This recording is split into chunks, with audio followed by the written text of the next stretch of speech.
로마 가톨릭 천주교에 보면 대부 또는 대모 제도라고 어떤 아이가 세례를 받으면 그 아이가 이제 성숙해질 때까지 신앙적으로 계속해서 돌보아주는 그런 사람들을 세우는, 그래서 그 아이가 천주교 신자로서 믿음이 잘 자랄 수 있도록 옆에서 계속해서 관리해주고 도와주는 그런 제도가 있습니다. 남의 종교지만 참 좋은 제도다, 그렇게 생각을 해봅니다. 우리 교회도 지금 바나바를 실시하고 있는데 여러분들은 이게 뭐지 그런 생각을 가질 수 있습니다. 새 가족이 한 분 오시면, 최근에 우리 김순환 성도님이 오셨지 않습니까? 그러면 교회에 대해서 잘 모릅니다. 그런데 이분이 등록하시자 말자 이분과 친한 분이 계세요. 박동복 집사님. 그래서 그 집사님과 바나바로 연결해 드립니다. 그러면은 구역에도 소개해주고 기관에도 소개해주고 우리 옥산교회는 어떤 교회다, 또 예배 시간마다 혹은 밥을 같이 먹기도 하고 이렇게 옆에서 계속해서 그분이 신앙이 정착할 수 있도록 도와주는 제도가 바나바 제도입니다.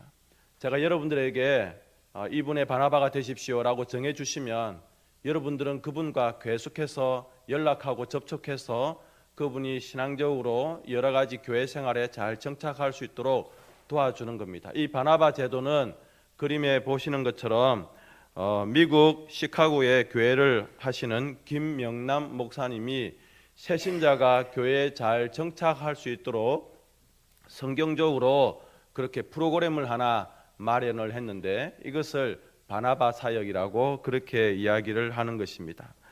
성도님 여러분, 교회에 한 사람이 오는 것 참 쉬운 일이 아닙니다. 그런데 그 사람이 교회에서 잘 정착하여서 믿음이 자라날 수 있도록 하는 것도 보통 일이 아닌 것입니다. 한두 번 교회는 나올 수 있습니다. 그런데 성도들이 나에게 관심을 안 가져주고 내가 교회 생활에 궁금한 것에 대하여서 아무도 이야기를 해주지 않을 때 저 사람이 새 신자인지 또는 기존의 신자인지를 아무도 관심을 가져주지 않으면 그분이 교회를 다니겠습니까? 우리 교회가 만약 그러한 새 가족에 대해서 무관심하고 나랑 같이 밥을 먹는 그 앞자리에 있는 분이 좀 생소하고 낯선 분이면 말을 걸어줘야 되잖아요.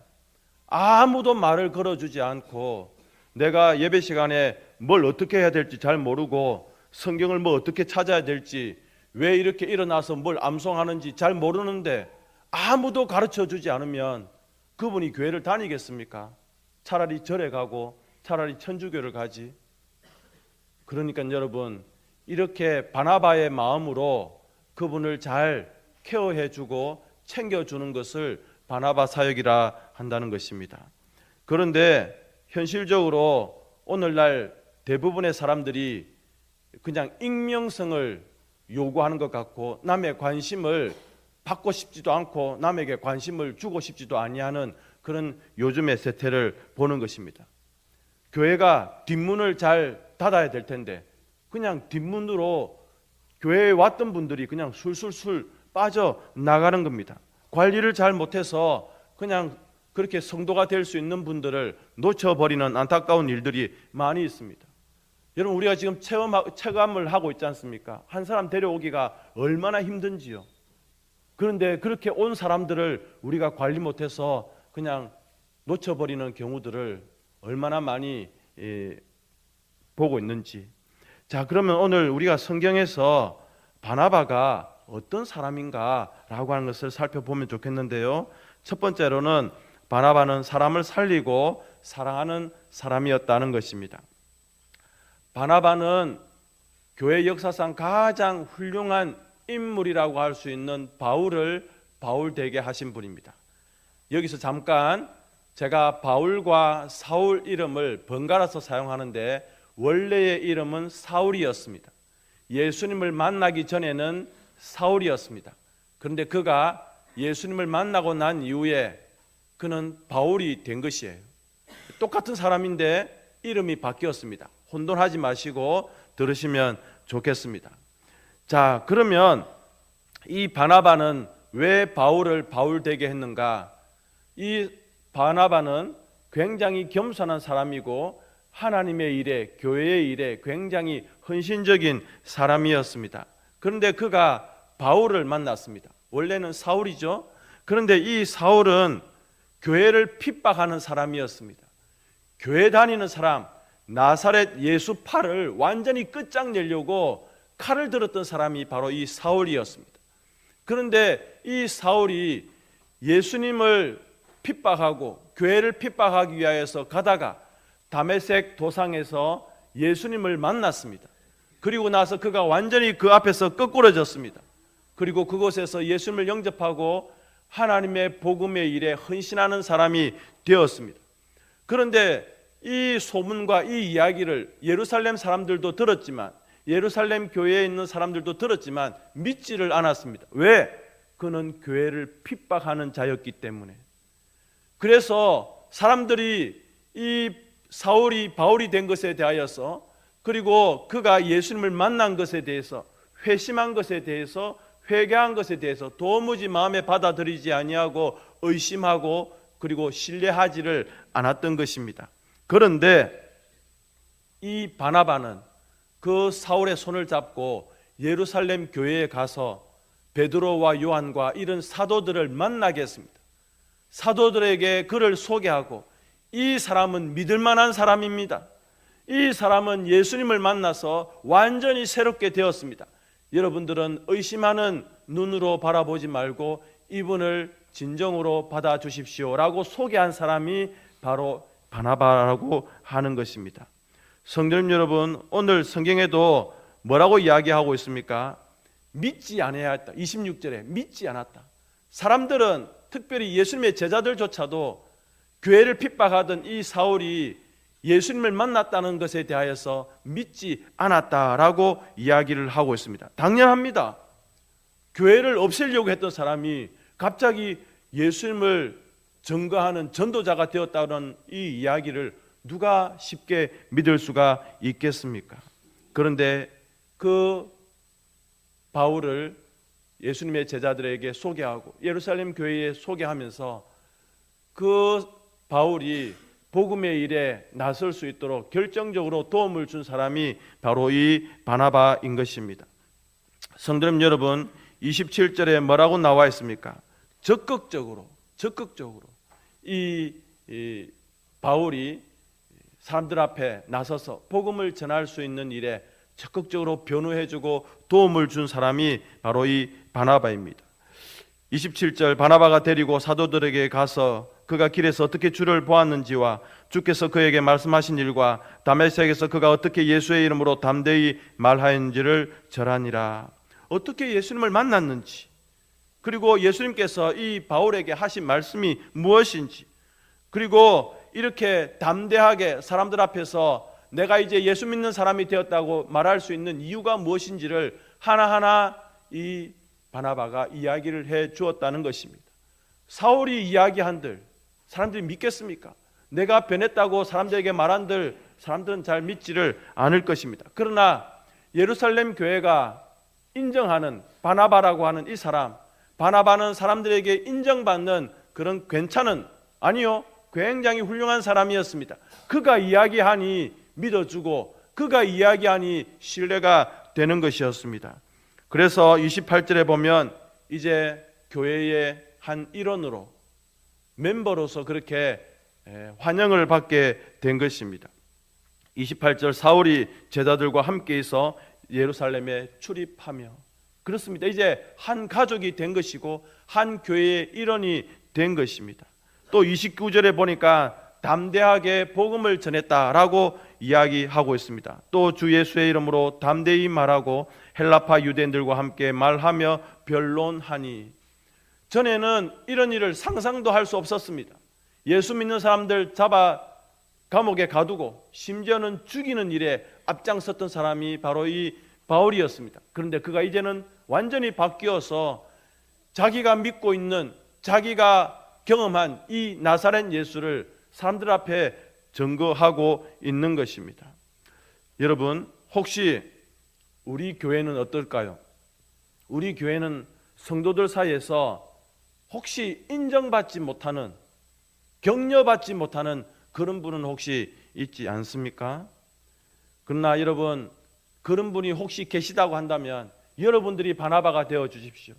그래서 교회에서 그냥 좀 인정받지 못하는 분, 좀 교회에서 소외된 분, 교회의 모든 것에 좀 낯설어 하시는 분, 그런 분들에게 찾아가셔서 여러분들이 바나바가 되셔가지고 그 사람에게 손을 내밀고 좀 이야기를 좀 해보십시오. 그분의 좀 속사정들을 좀 한번 들어봐 주십시오. 그래서 그분이 교회에 우리 모든 가족들과 함께 가까이 할 수 있도록, 교회 생활에, 모든 신앙생활에 즐거움을 느낄 수 있도록 하나하나 여러분들이 좀 챙겨주는 그런 일들을 하실 수 있으면 얼마나 좋을까. 그것이 바로 바나바 사역이라고 하는 것입니다. 여러분, 바나바는 기꺼이 바울의 친구가 되어주고 동지가 되어 주었습니다. 그리고 다른 사람들에게 소개해주고 그가 적극적으로 교회 안에 들어올 수 있도록 그렇게 했던 것입니다. 여러분, 이 일들이 얼마나 놀라운 이야기이고 놀라운 간증입니까? 성도님 여러분, 여러분들이 새 가족을 맞이할 때에, 우리 교회에 누군가가 새로 왔을 때에 내가 가지고 있는 선입견, 예를 들어서 저 옥산 1, 2에 술주정뱅이가 한 명 있다고 칩시다. 제가 누구를 이야기한 건 아닙니다. 술주정뱅이가 옥산 1, 2에 있습니다. 그런데 어느 날 전도를 받고 교회에 한번 왔습니다. 그러면 우리는 무슨 이야기를 하죠? 저 사람 촛배다, 촛배. 그런 이야기를 하면서 수근덕수근덕 거리는 거예요. 근데 그 사람이 바보가 아닌 다음에야 이 수근덕거리는 분위기를 아는 거예요. 나는 오늘 결심하고, 나는 오늘 크게 마음 먹고 옥산교회라고 하는 곳을, 아니 십자가 달려있는 곳은 처음 왔는데 사람들이 수근덕거리는 거예요. 그러면서 옛날에 자기가 술 먹고 했던 안 좋은 이야기들 사람들이 수근덕거리는 거예요. 얼마 전에 눈에 처박혔디. 얼마 전에 막 소리 지르고 옆집하고 싸웠디. 여러분, 이런 선입견, 이런 생각들 버려야 됩니다. 저 사람 담배 굉장히 많이 피는 사람이다. 그런 이야기를 왜 하십니까? 왜 하십니까? 교회에 온 게, 이 예배당에 들어와서 앉아 있는 게 기적 중에 기적 아닙니까? 여러분들은 과거에 잘난 사람이었습니까? 우리는 괜찮은 사람이었습니까? 다 엄청난 죄인들이었습니다. 그런데 예수 믿고 지금 여기에 앉아 있으니 꽤 괜찮은 사람처럼 생각하십니까? 왜 그들을 판단하고 그들에게 선입견을 가지고 계십니까? 그렇게 하지 마셔야 된다는 거예요. 그분들에게 마음을 여셔야 돼요. 담배를 호주머니에 넣고 교회당에 앉아 있어도 여러분들이 그분을 따뜻하게 맞아 주셔야 돼요. 또 뭐 옷을 좀 허름하게 입고 오셨더라도, 저는 과거에 다른 교회 담임으로 있을 때 이웃 초청 주일 하면요, 장화 신고 밭에서 일하다가 터벅터벅 교회에 들어오시는 분도 계셨어요. 그분을 저는 적극적으로 환영했습니다. 장화에 흙이 잔뜩 묻어가지고, 아이고 목사님 제가 좀 늦었죠. 뭐 그러면서 터벅터벅 들어와서 뒤에 앉아있는 그분, 교회 바닥을 막 흙바닥으로 만드는 그분, 제가 야단치지를 않았습니다. 환영했습니다. 여러분, 한 생명이, 한 영혼이 얼마나 소중합니까? 그렇게 해야 교제가 되는 거예요. 바나바는 그 바울을 제자들과 예루살렘 교회에 소개를 하니 그제야 제자들이, 사도들이 마음의 문을 열고 교제를 하고 예루살렘 교회를 출입하게 되고, 그러니까 제발 용납하십시오. 과거에 그 사람이 어쨌든지, 과거에 그 사람이 무슨 일을 행했든지 그런 것에 대해서 여러분 다 용납하시고 제발 좀 이해하시고 제발 좀 관심을 가지시기를 바랍니다. 긍휼의 마음을 가지셔야 돼요.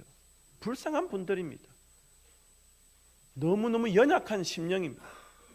얼마나 목마르고 얼마나 배고프고 얼마나 힘들면 교회에 왔겠습니까? 지금 우리 주변에 있는 분들 우리가 초청해도 교회에 안 오죠. 왜? 살만하니까. 아직까지 목마르지 않습니다. 아직까지 배가 고프지 않습니다. 아직까지 그들의 영혼은 갈증을 못 느끼고 있습니다. 그런데 우리가 볼 때는 그들이 얼마나 불쌍한지요.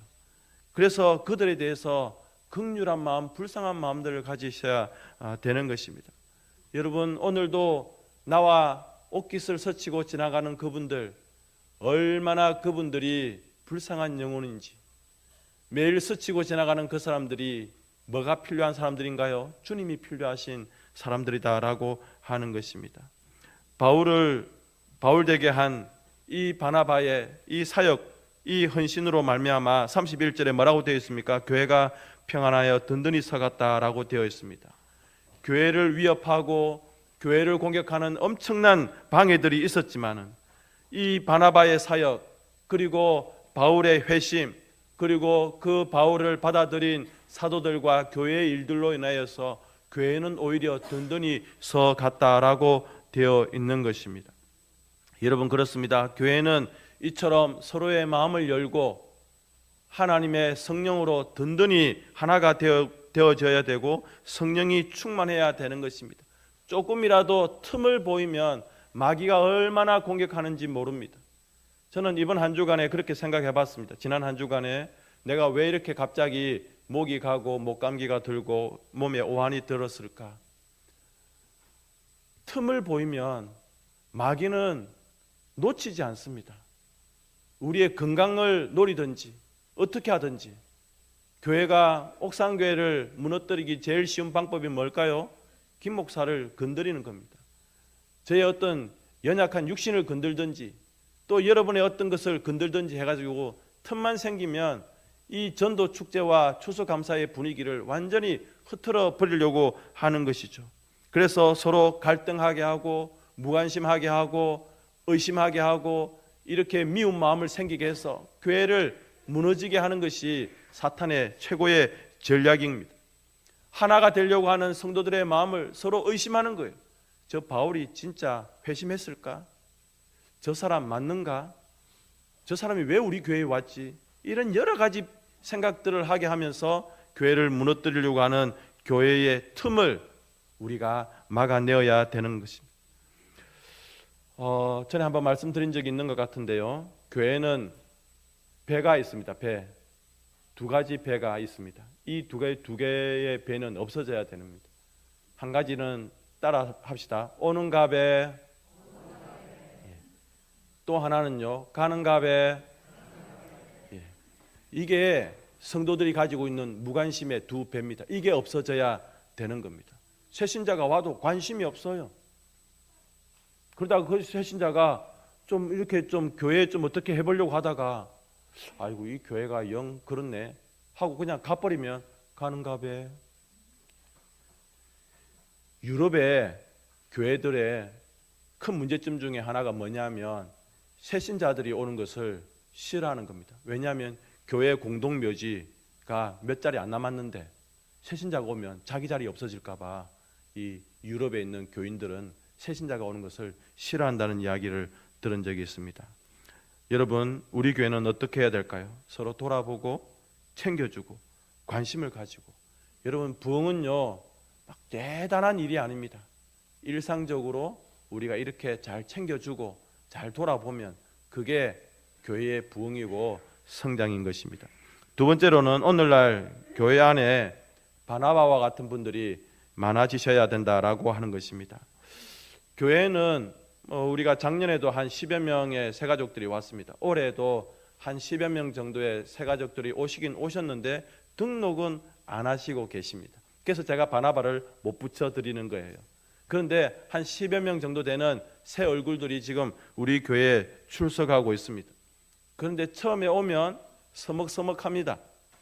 어색합니다. 어떤 분들은 두려운 분도 계십니다. 왜냐하면 교회라고 하는 곳을 한 번도 오본 적이 없기 때문에 그렇습니다.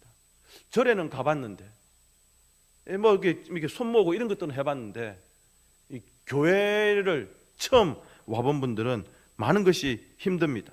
그래서 누군가가 인사해주고 알아줘야 됩니다. 누군가가 붙잡아 줘야 됩니다. 누군가가 말을 건네어 줘야 되는 겁니다.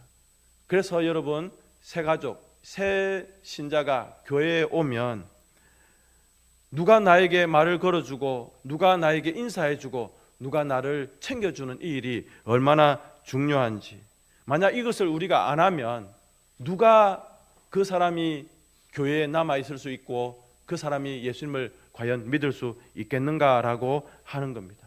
그래서 우리 모두가 바나바가 되어 주셔야 되고, 제가 새신자가 왔을 때 여러분 중에 누군가가 이 성도의 새신자가 좀 이 바나바가 되어 주십시오라고 부탁을 하면 여러분들이 기꺼운 마음으로 이분을 계속해서 챙겨 드려야 됩니다. 밥도 같이 먹고 주중에 한 번씩 만나가지고 커피도 한번 마시고, 우리 교회는 이렇다, 구역은 어떻다, 또 기관은 이런 건데 저도 기관에 또 여러분들도 소개해 주시고, 이렇게 하면서 그분이 교회 생활에 자꾸 적응이 되어질 수 있도록. 마지막 세 번째로는 우리 모두가 바나바가 되어야 됩니다. 여러분, 새 가족이 오시면 잘 섬기고 돌아보십시오. 돌아오는 주일 또 우리가 이웃 초청 주일을 하고, 혹 그분들 중에 교회 다니고 싶은 마음이 생긴 분들도 혹 계실 수가 있습니다. 여러분, 내가 돌아보고 내가 챙겨야 될 그 사람이 스스로 온 것 같지만 누가 보내어 주신 분이냐면 하나님이 보내어 주신 분들입니다. 돌아오는 주일날 그런 분들이 많이 계시기를 바라고, 여러분 이제 마지막으로 이렇게 바나바 사역을 하고 싶은데 사람이 있어야, 사람이 와야 바나바 사역을 하지 않겠습니까? 제가 오산 수청교회 이야기를 마지막으로 드리고 마치겠습니다. 오산 수청교회는 지금 현재 고영철 목사님이 담임하고 있는데, 과거에 이 교회는 힘이 빠지고 의욕이 빠진 160명의 성도들이 신앙생활을 하고 있었습니다. 정말 오는 갑에 가는 갑에 그런 교회였습니다. 담임 목사님이 부산에 한 목사님을 모시고 새가족 초청 훈련을 했습니다. 그런데 이 훈련을 하려고 하니까 성도들 가운데 반발이 있었습니다. 이런 거 왜 하냐고. 그리고 갈등도 있었습니다. 왜 이런 전도 프로그램을 하려고 하냐고. 이분들은 예배 시간에 구호 외치는 것도 어색한 분들이고, 전도지 들고 누구 집에 가서 전도하는 일은 일평생 한 번도 해본 적이 없는 분들입니다. 그리고 누구를 데리고 교회를 온다 상상도 할 수 없는 일이었습니다. 160명의 성도들이지만 완전히 의욕상실, 완전히 그냥 예배 중에 앉아는 있지만 아무것도 하기 싫은 그런 사람들에게 전도를 하자고 하니 반발이 일어나고 갈등이 일어나는 겁니다. 제일 힘든 것은 1차 전도 축제였습니다. 구호 한번 외칩시다 라고 하면서 해도 너무 불편한 거예요. 막 어색하고, 우리 교회 박수 치면서 찬양합시다 하면 여러분들 박수 잘 못 치잖아요. 이게 평생토록 잘 안 된 일이기 때문에. 그런데 손 들고 구호 외치니까 이걸 못하는 분들이 많이 계시는 거예요. 그런데 훈련하고 설득하고 도전을 했습니다. 2012년에 1차 전도 축제를 했는데 600명 이상이 왔습니다. 1차에 600명이 온 것이죠. 그리고 그 이후로 25번의 전도 축제를 했습니다. 그리고 이 오산 수청교회는 현재 500명 이상이 출석하고 있는 교회가 되었습니다. 그분들이 외쳤던 구호를 이 시간에 한번 외치고 설교를 마치겠습니다. 제가